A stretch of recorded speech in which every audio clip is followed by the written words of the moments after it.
Hey guys, it's Jess from Madden Crafts. Today I'm showing you how to make this adorable Christmas apron. Begin by preheating your EasyPress to the temperature required for your vinyl product. If you don't have an EasyPress, you can also use an iron. Yes, I was freaked out when I saw the dark mark that the EasyPress left on the apron, but I promise you it'll be okay. Cut out your vinyl design, weed out all the excess vinyl, and place it onto your apron. Cover it with a pressing cloth and then iron it on using your EasyPress for the temperature and the time indicated for your vinyl. For me, it was 340 degrees for 50 seconds. Remove the pressing cloth, flip the apron over, and heat the bottom side of the apron, again according to the kind of vinyl that you are using.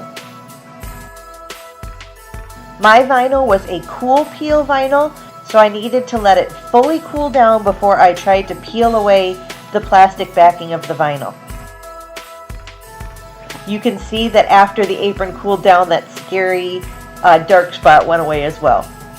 After you've peeled away the plastic, your apron is totally done.